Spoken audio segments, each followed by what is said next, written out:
Praise the Lord, Ave Maria. Welcome to another episode of Faithful Friend. In this lockdown period, one of the biggest problems that we all are facing is our excessive use of internet and social media.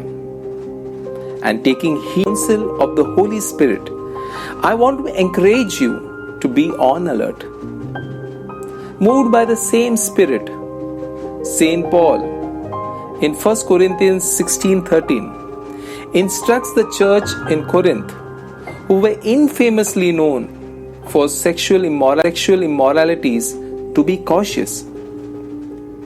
It was a city filled with sins like homosexuality and all other vulgarities.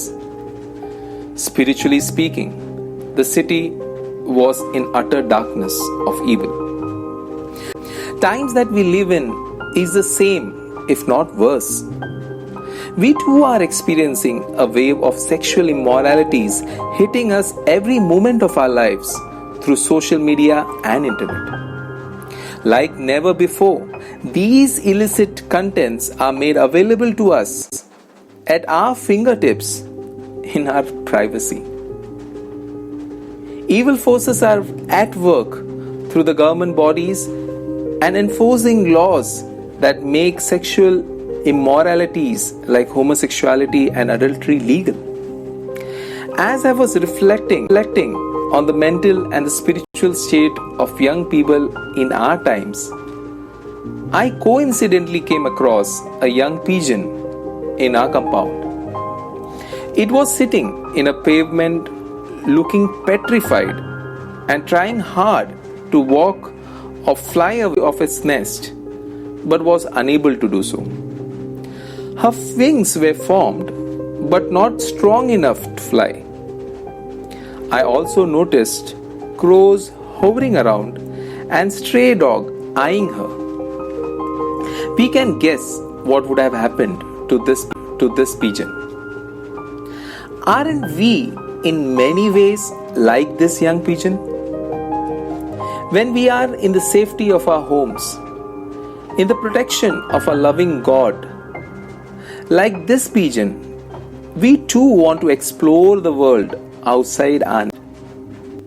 We find our parents' rules and commandments of the church restricting.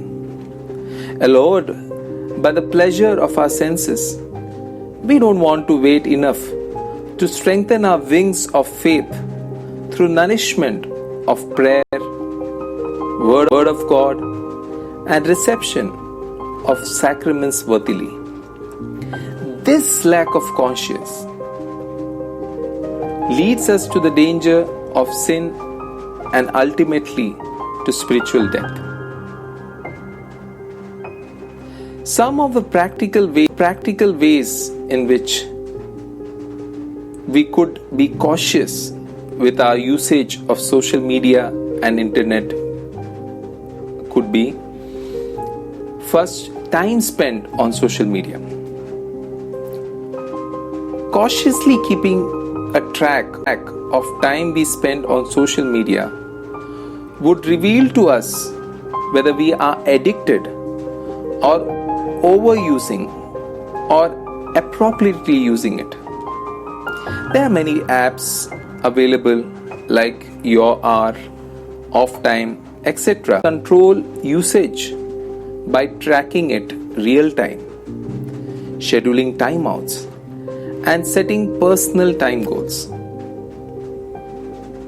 Second, consumption of content. What we consume is what we become. And if that is true, we need to exercise cautiousness in choosing the right content on internet and purposely avoiding the wrong. Let's ask the Holy Spirit to make us prudent so that we choose what is good. Third, blocking sites. Social media exploits our natural craving for social acceptance by creating avenues like TikTok, Snapchat, to name few, to project our false image just to get likes, thus making us unhappy with our real self. This lockdown, through the grace of God, let's block at least one such slide. Use this time to encounter Jesus in prayer as a faithful friend who loves us for who we are.